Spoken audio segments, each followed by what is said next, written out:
Before we start the panel discussion, I just want to really thank not only the speakers who've been terrific. If you've been here all day, then you have been richly fed. I'd also like to thank my helpers. I would like to have a round of applause for Lulu, who's been And I'll mention also Lita and Tatiana and Max and everyone else, Shivangi, who has been helping us throughout this. Thank you so, so much. Now, this is going to be the best part. My final remarks will not be the best part, but this is going to be the best part. And this is where the panelists get to first ask each other all the questions that they have sort of formulated as a result of listening to each other. And then hopefully we can also open it up a little bit to some Q&A from the audience as well. And so we'll go to about 4:30, 4:35, and then I'll wrap it up after then. So one of the first questions, I've been writing down some questions, but I think one of the best questions to kind of start off the discussion was from Jennifer Shuba just now, who asked, should the low fertility rates that we're seeing worldwide be considered a national security issue or not? And on what basis do you answer that question? Does anybody want to jump in?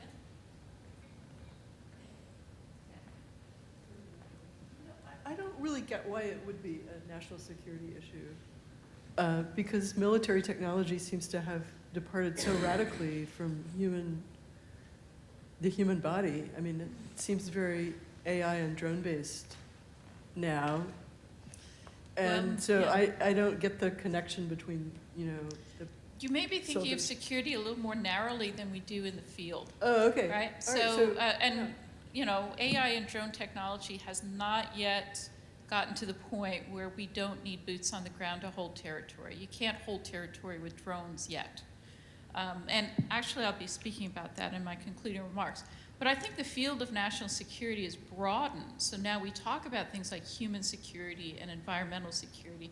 So when we speak about national security, I think about Hungary, right? And I may ask Mr. Dongsev to address this, because I think a nation like Hungary does see it absolutely as a question of national security. Over to you, Andres. Thank you. Yes, exactly. I think I already mentioned it in my talk that when we talk about national security, we don't necessarily mean only military problems, but national security is, for instance, economic output. And I mentioned that some of the Central European countries, even Italy, who's now in the 9th place as the world's 9th largest economy, can get out of the G20. And other countries as well, like I mentioned Spain and Poland as well. And in terms of, for instance, in Hungary, we are in a peculiar position because we have a very strange language and strange, unique culture. And when we are concerned about migration and migration issues, were not really addressed during this whole symposium. So when we are concerned about migration issues, it is also a fear of the disappearance of our culture and our language. So imagine a nation of 10 million, altogether 50 million people, including all the ethnic Hungarians in the neighboring countries and the diaspora Hungarians. And our country spends a lot of money, for instance, to the Hungarians here in the United States, to keep their language, keep their culture. So when we discuss the national security problem, it is not necessarily like an invasion or something, or economic output, but it can also be a very peaceful and friendly migration when sort of the neighboring countries or the new population sort of outgrows your population or your culture, which may disappear. I think it's an interesting question. Hungary is in a very specific situation, and other countries are in very different ones. We have nothing in common almost now, because we have this big multinational. population, we have a continent, so it's a completely different issue for a country like U.S. And that's why I mentioned, I thought the story of Iran is so fascinating, because right after the revolution, the Ayatollahs felt for national security. They had this war with Iraq. They wanted a military. They needed babies. They wanted a big population, and they encouraged high fertility. And within a few years, they realized, oh my God, we can't feed them. Our environment can't hold it. We're having water problems, desertification. We need to reduce fertility rates. They shifted, completely did a U-turn, and now Iran's fertility rate is now down with all the other various developed countries. So it's kind of, it had the fastest drop in history, I think, and now the lowest rate in the Middle East. So it depends on how you define national security, and they change their definition. And just one more note.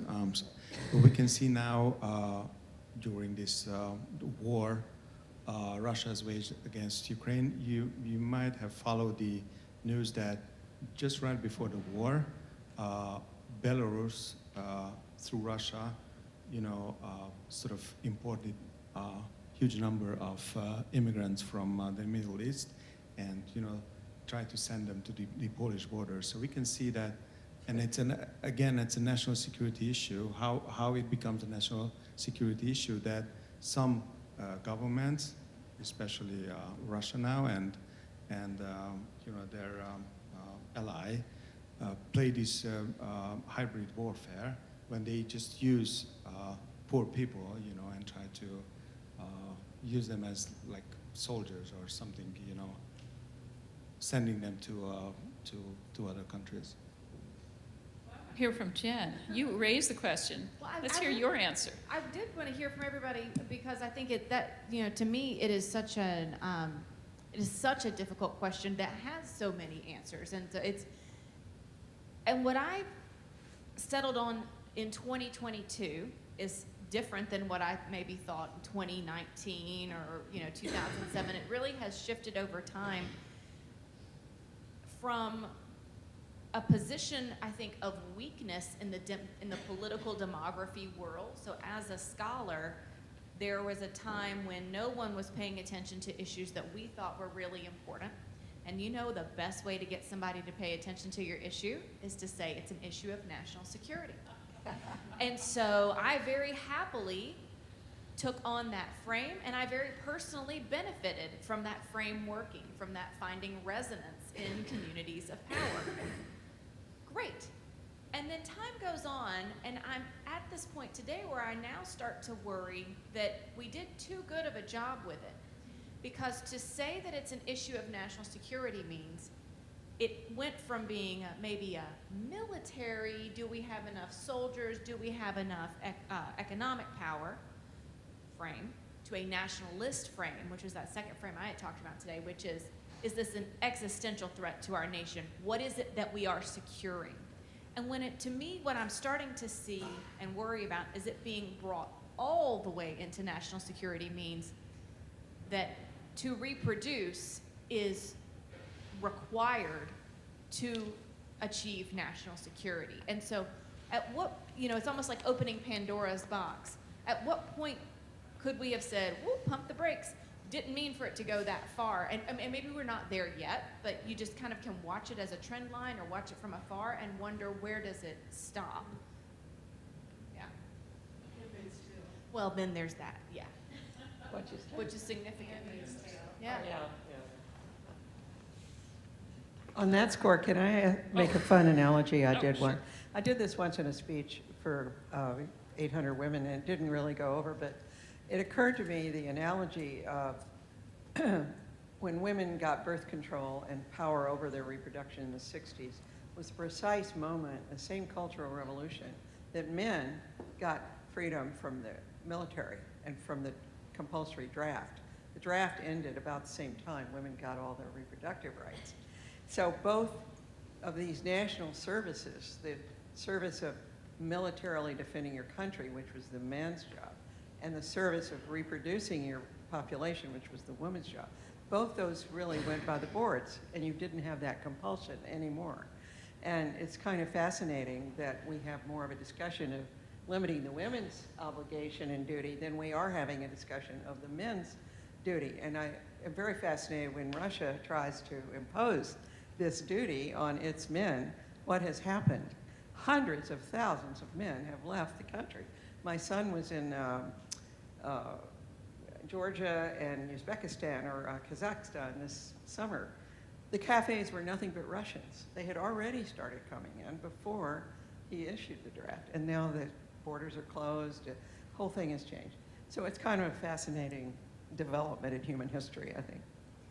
Yeah, and one of the things that we didn't really bring into the mix is the average family size. And you know, during World War II, and this is something I was going to say in my ending remarks, Russian soldiers were coming from families of 6, 7, 8 kids, right? Now, given the abysmal birth rates of Russia, Russian soldiers are coming from families of 1, possibly 2 kids.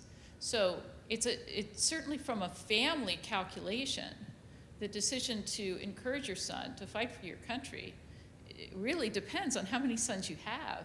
And most Russian families have 1, right? 1 son. And so I think it's natural to see that how family size can affect these kinds of issues. Same in U.S., Valerie. Mothers don't want to send the sons to war No anymore. attrition You warfare. have 1 that's for son, you're not darn going to want sure. that. I And did. I think that's explains some of this automation of war. We're using drones, we're using, everything but human beings. Just sounds like an old Star Trek episode, to be perfectly honest with you about that. I'm going to throw out like a mini little nuclear bomb here and just say that one of you, I think it was Nancy actually, had the cover of that old foreign policy magazine, right, which argued, right, that the only way in which nation states survive is patriarchy. And that in fact, the lowered birth rates that we're seeing now is proof that only patriarchy works. And therefore, only those societies which insist on clinging to patriarchy, will survive. I even clipped that article. I could not believe someone had suggested that it was anti-feminist to, resist the patriarchy in some sense. It was just absolutely insane. So what do you think about this? I mean, are women shooting themselves in the foot, or especially women in more liberated cultures shooting themselves in the foot by allowing more patriarchal, more woman-controlling cultures, in a sense, to dominate the future? There's my little mini nuke. Go for it, ladies and gent. I don't think so. Because I think the technology of our society has changed, and not just in the military world, but in terms of our economic sustainability and our ability to innovate. I think patriarchal institutions have really been eclipsed they are, in my view, relics of a very anachronistic and very outdated way of organizing economic life.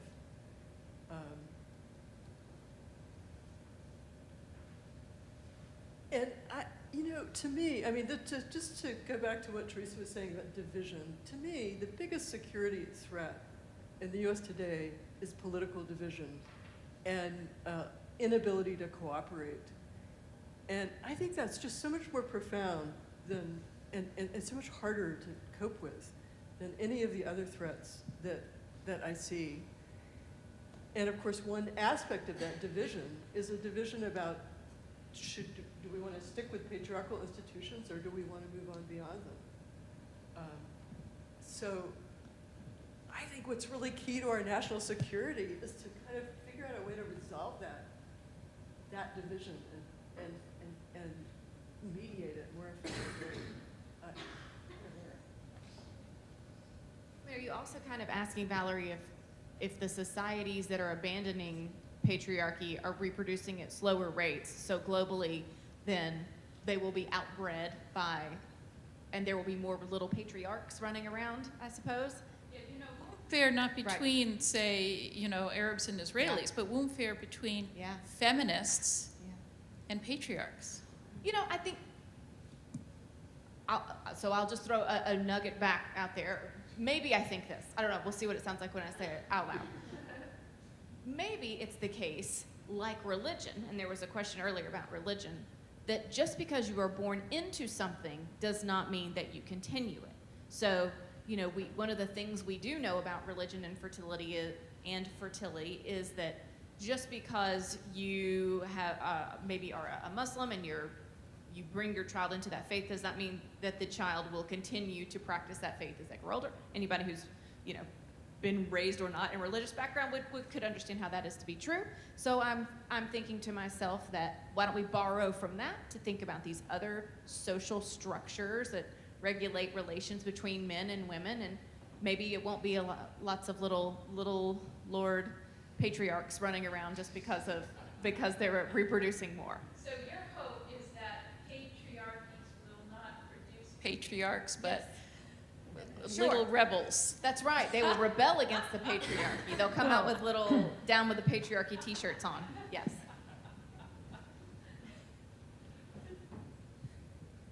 Well, we're really this is so fascinating. There's so many details, but China, you may be aware, just got a new government, the same guy, new Politburo, not one woman, new Central Committee of the Communist Party, not one woman. It is a patriarchy. Now, are we worried about China for that reason? Are we worried about it because it's huge, it's rich, it's getting richer? I don't think patriarchy is necessarily the issue there. Are we worried? Niger has the highest rate in the world, 7 point something fertility. Are we worried about the little Niger people? No, it's not. You just can't make it simple. Valerie's worried about it because of the China because of the patriarchy, though, Yeah. right? I think research-wise. Yeah, I absolutely. But I'd be more worried as a Tibetan than as an American. Yeah, they gobbled up Tibet, and that was manpower probably. But Yeah, but the invasion of Taiwan will be manpower based, Well, right? that's The another- victory in the invasion of Taiwan will be manpower based. And so it's interesting to consider, both with Russia and with China, how the leaders may in fact be calculating when is the last time that they really will have the manpower to carry out some of these things. Certainly, I think Putin has been whistling past the graveyard, right, for quite some time. If you look at Russia, it's unsustainable. The Russian Far East, where all of its natural gas and its mineral wealth and so forth is located, is depopulating. I think the population rate is something like negative 33% per annum. Well, Right, as far as I know, the Asian side, there are only 30 million people living. That's so right. So east from the Iran. So There's how China. long how long is Russia going to be the territory of Russia, that we think of They should now? be worried about the right? Chinese.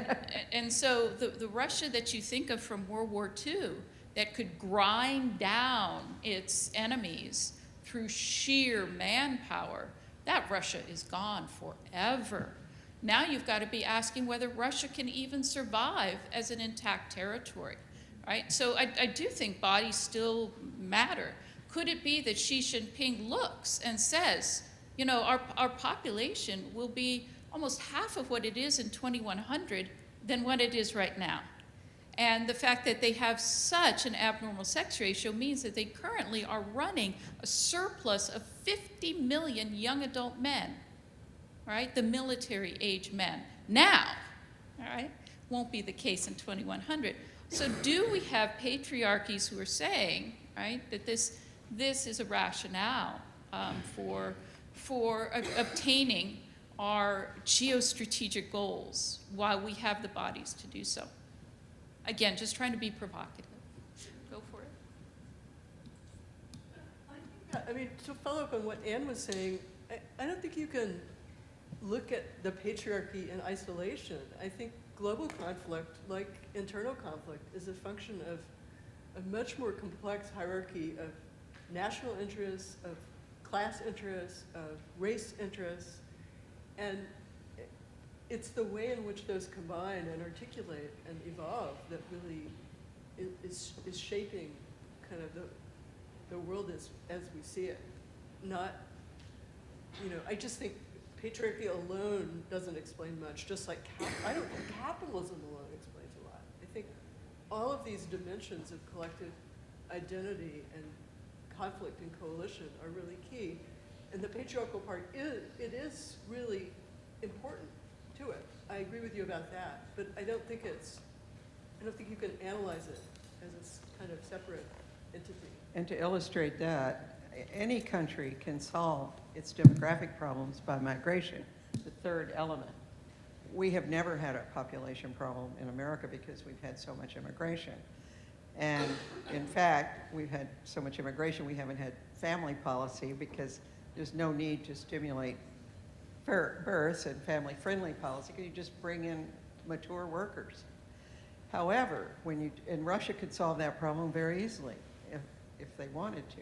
But there leads to these internal struggles and strife. We will not be replaced. The fear of the other. We're tribal. We are a tribal species. And we are very nervous about people coming in who are really, really quite different. So that kind of conflict, I agree with Nancy, is much more threatening to a nation maybe than the literal fertility rate.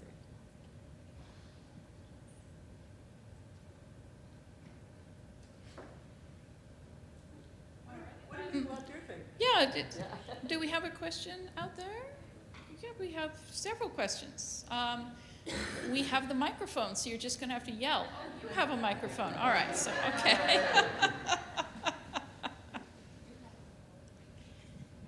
Hi, everyone.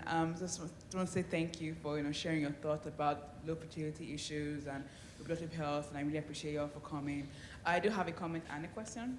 So my comment is that after hearing you all talk, I understand that there's a problem with having low fertility and, of course, with the reproductive health in several countries. But my issue is that what about high fertility rates? I'm sorry, what about what? High fertility rates. So you have all mentioned how Africa has like a very high fertility rate, and Though lower than before. yes, lower than before, but it's still pretty high.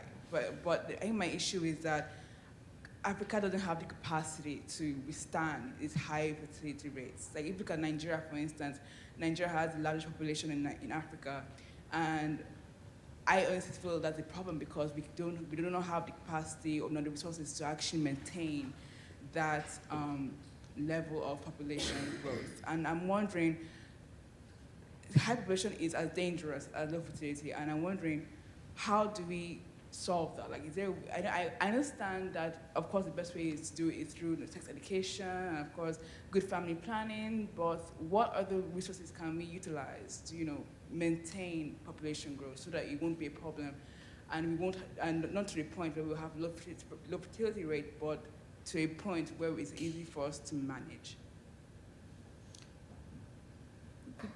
Did you want to say something? I'll just go Yeah, ahead. basically I can just cite a best practice from my country, because basically as I referred to it before, my government believes that the migration is not a fundamental right, as opposed to other fundamental rights. They claim that migration is not a fundamental right. But it doesn't mean that the Western countries have no responsibilities in helping other countries. So my government claims that we should bring the help to those countries, and we do have a program. It is called Hungary Helps. It even has a website, so you can look it up. And well, since we are a small country of 10 million people, of course, our sphere of action is sort of limited, but we operate hospitals and we bring jobs, whatever, to Middle Eastern and North African countries. So I think that would be probably a good thought, instead of encouraging people to leave their countries and try to go elsewhere. I think that's a good idea to bring help over those countries, create work, jobs, and all sorts of medical aid, stuff like that. I point out a couple of other things as well, because I think, as you said, right, we know access to family planning and reproductive health and education work. That's nice. So how does that help right now? I think two things at opposite ends of the spectrum are useful. One is leadership.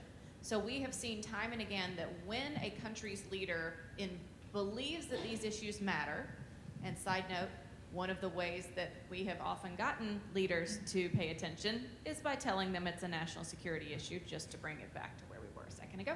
But so convincing them that it matters, and we saw across Africa a lot of attention to this demographic dividend, and this could potentially help your economic growth, and more African leaders came on board with, okay, we're seeing how smaller family size could help us in the future, but some African leaders have really resisted that.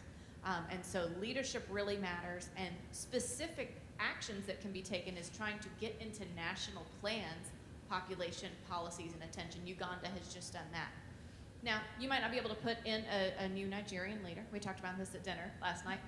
But one of the things that can be done is grassroots. And I think, even Teresa, you might, in your work on the United States, we see with maternal mortality, with all these things, women educating other women at the very local levels is incredibly effective. That's actually how these things work, whether it's, birth practices, fertility practices, and I think that's reflected in these comments that we got about the situation in Afghanistan as well, that those models, particularly when women help other women in the household and community level, are incredibly powerful movers, and they lead the change. So we've got this top and we've got this bottom. And then, of course, we know these are the slate of policies, education, reproductive health, to push for, that outside governments can really come in and fund. And so I guess that's really like a three-pronged approach. Some of it's internal, some of it's help with the external, but together they really do work. There's a fourth prong, and that fourth prong is that still largely in sub-Saharan Africa, care for the elderly is the responsibility of children, right? So the fewer children you have, the more likely that you'll be poor in old age, right? So I think systems that are still set up for family provision, right, child provision of elder care, will continue, right, to see value in having additional children. So breaking the link between poverty and old age and having more children is also going to be, I think, part of the mix. Right? Also, you should look at the example of Bangladesh, which changed radically in the last 40 years. And it was women, it was health, it was the lending program that Muhammad Yunus had these, each women Bank. joined a group, yeah, and they were responsible jointly for the loans, and they were able to start their own businesses. And then international capitalism came in and created all these garment worker jobs that the women took. For the first time in their lives, in the history, they had some independence, and they started having fewer kids. So Bangladesh was a very dramatic story, and I mean, if Nigeria could attract foreign investment, people are trying to move out of China and start making garments. I mean, I'm kidding, but I'm not kidding. That did a huge amount to create smaller family size. And I had meant to mention the example of Botswana, which is somewhere near the end of my most recent book. I have a graph that shows Botswana had higher fertility than Nigeria mid-century, but in the 1970s, they put in free access to family planning, reproductive health, education at the top. The leadership believed in it, and then you watch the rates diverge, the fertility rates diverge. It's just really dramatic, and I think that they're two very different sized countries. They have very different populations, but leadership matters. Thank you so much. I really appreciate it. What other questions do we have from the audience? Because we can start talking amongst each other again. When you get a whole bunch of academics and a diplomat together, we can just keep talking. But are there any questions from the audience? Burning questions from the audience? I think it's our turn. Thank you for the insightful presentations and conversation. There are a few things on my mind. I want to know, what do you think? I asked Professor Hudson about this. What do you think about the exposure of a man in some of European countries? Fathers are mandated to attend the childbirth and have to be there in the room and see that. And also the fact that there's a lot of equipment such as pain simulation thing when men can see how it feels, how women feel when they're giving a birth. How do you think it impacts like the mentality of men? It's like, I don't want you to go through this kind of pain again, and we will have one, or we will adopt, or we will have a cat instead, or something like that. And the second one will be a question for an example for in Poland. You mentioned that when there's a lot of migration, the country is afraid because it will be like overpopulated with other ethnicities, and probably the language will be, the spoken language will lose the culture and everything. But in case of, it's not comparable, but still in the United States, there's official languages. It doesn't matter from which countries people come, but they have to learn and speak English. And when countries are afraid of... They don't. There is no official language in the U.S. Really? Okay, sorry. In fact, that's why whenever you get a government notice, it's printed in about 12 different languages. Okay, that makes sense. Well, That's it. Teresa, I think you should take that question about childbirth. Yeah. So when you say that men are required to be present, were you? I wasn't sure where you were talking about. So some of the European countries, yes, okay. they mandate the fathers to attend the childbirth. Yeah. Well, I mean, so to me, it's part of the human right and the birthright about how you want to birth, how a woman wants to birth, should be who she wants present. And so there should be no mandate on who's there, right? That's a violation of your human right to say that the father has to be there. And I say that because we imagine perfect relationships, right? We imagine supportive spouses, and they're not all supportive, right? They're not all supportive. They could be abusive. And so to say that someone has to be present means that she can't say no to him. And I've seen this. I did ethnographic research in a hospital, and I saw spouses I could not believe were in the room with the women. I mean, things like, you can't have an epidural. You don't want one. You cannot have one. Like, say, Didn't we just have a case where some guy accused his wife on the delivery room of having cheated on him, and he shot the two midwives dead? Right there in the hospital? Dallas. Yeah, it was in Dallas. I couldn't believe it. Yeah, Right there in the so I don't hospital, think, shot dead. I have this very strong belief in human rights and also that you trust women. So women decide who should be with them. So I think that's an awful, awful, awful policy. Now, the idea that men would feel childbirth, that resonates with me. I don't know. I'm like, well, maybe that could be a requirement of that. I'm more positive on that one. A personal revelation. I had a cesarean. My husband was there. We both wanted that. And he saw them cut me open, take all my insides out, put them over here, take the baby, put them all back in. He almost fainted.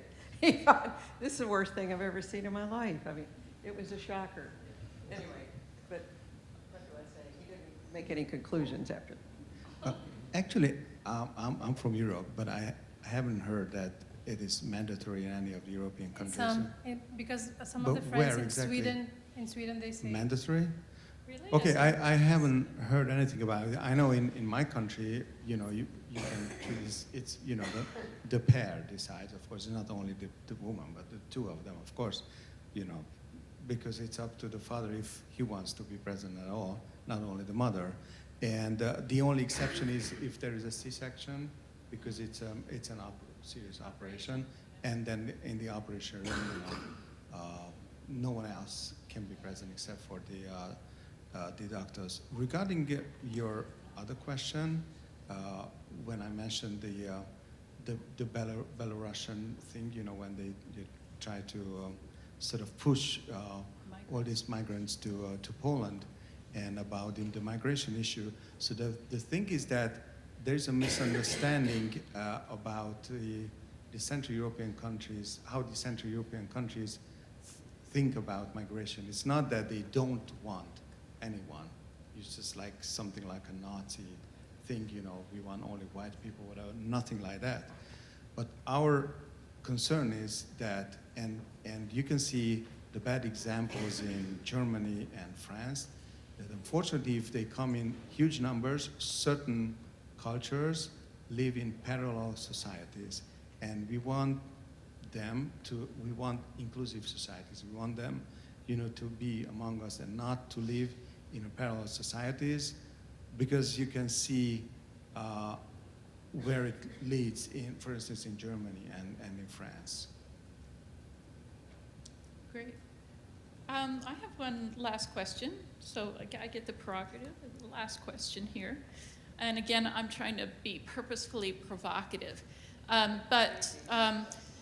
Before I got to Nancy's new book, the two books, in fact, my Women and Nations class knows this, the two books that were on my bedstand that I read as bookends were Louise Perry's The Case Against the Sexual Revolution and Gabrielle Blair's Ejaculate Responsibly, A New Approach to the Abortion Issue.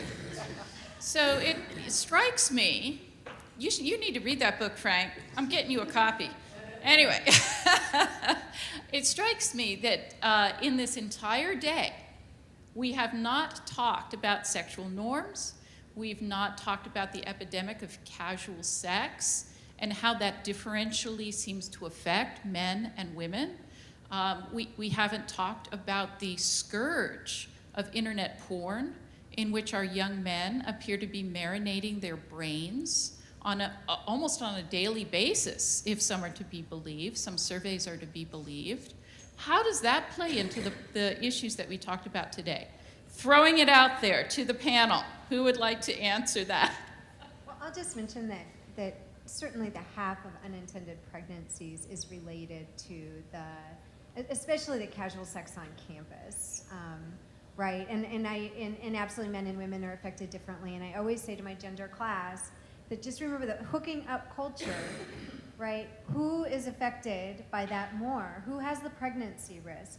The STI is much more likely to affect women than men. Women are much more likely to get an STI from sex than men are. And so women are more affected, so remember that. And also the survey data shows that women are hooking up in general, right? The average woman is trying to garner a long-term relationship by hooking up, and the men are not hooking up for that reason.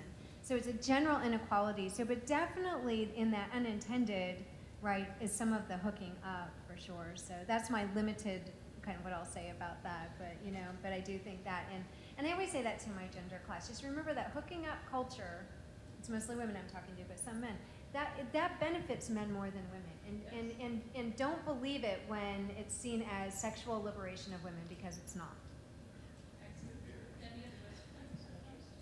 Teen sex is down though, right? Is Rob Krosno at this school? I'm on the board with of the Population Reference Bureau with a sociologist named Rob Krosno, who may or may not teach here. It just occurred to me. No. Okay, then he may be in a different school in Texas. But at our last board meeting, we had this dinner, and I had seen this chart about teen sex being down, which was part of the teen pregnancy being down. And then he was giving more sociological data on this. Do you know, I mean, I'm kind of throwing this back to say, does anyone know this to be true?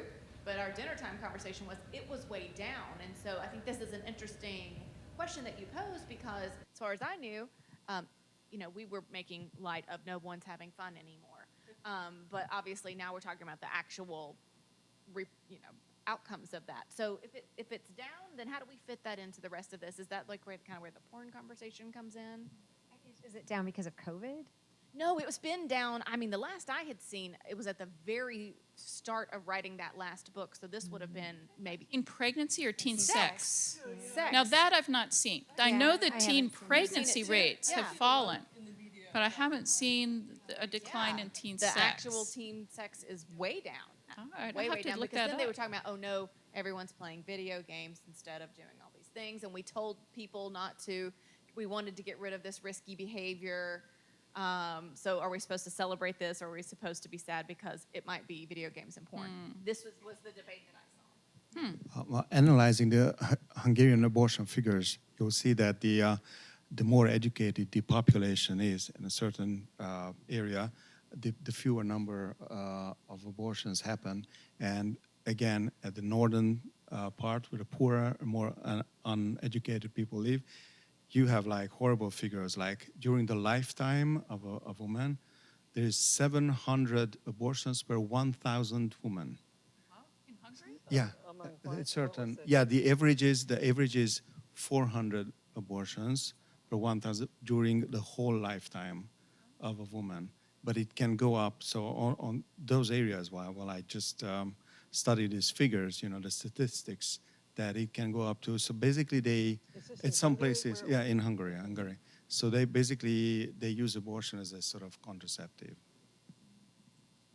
That may be a legacy of the Soviet system, right? There, for a long time, contraceptives were just not available. Abortion was pretty much it. Well, I am so sorry, but we're going to wrap up the panel discussion and amble off stage, and then poor old Professor Hudson will try to give a few last remarks on the issue, and then we're going to wrap up this absolutely tremendous symposium. I'm really grateful for all who've attended. I'm really grateful for all the speakers. Let's give them a hand.